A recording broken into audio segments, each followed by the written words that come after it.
random walks, independent random walks, and regress one on the other, then this likely is going to produce statistically significant parameters evaluated using the t-statistics. And moreover, the R-square is going to be close to 1, even though the original time series are independent. This is a good example of spurious regression, where it leads to wrong conclusions because one forgot to check off the stationarity. And such issues have led researchers to develop techniques to transform data into stationary process, and that gave birth to the concept of cointegration. So, formally speaking, two time series are cointegrated if they are non-stationary, but there exists a linear combination of them that is stationary.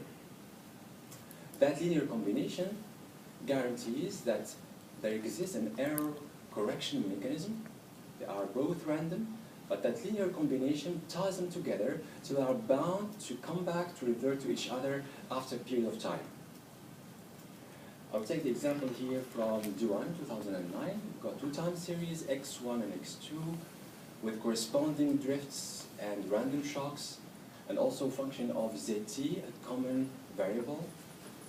Zt is a linear combination of the two, so it is a recursive formulation.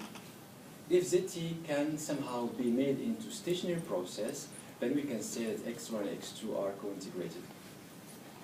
And indeed, we can write zt by replacing x1 and x2 by their values in the two equations, and write zt as a function of zt minus 1, and we get an AR process that we know is stationary if the AR1 coefficient is less than 1 in absolute value. I would like you to note that the stationary condition has nothing to do with the correlation between two random shocks, epsilon 1, epsilon 2. So you can have negatively correlated two time series, but cointegrated with stable relationship if they satisfy this condition here. And this is a graphical representation of it, where we take the example from before, we simulate the two time series where the cointegration relationship is satisfied. So you could see they can deviate from each other, the blue line and the red line, but they are bound together, as opposed to this example here where we take the same two time series x1 and x2, very highly correlated, rho equal to 0.9, and you could see they are positively correlated, they move in a certain way, but as time goes by, they diverge. I'm also going to take the example that I saw just a little while ago. No, it's not this one, but the sugar example that our colleague Igor has showed us before, we could see clearly a cointegration relationship, but apparently don't put your slides here, you have it in your thumb drive, but that's fine, it's okay. It's okay, it's not important. So we would like to exploit this relationship, cointegration relationship, in the context of pairs trading, which we know is an example of statistical arbitrage hedge fund type of strategy.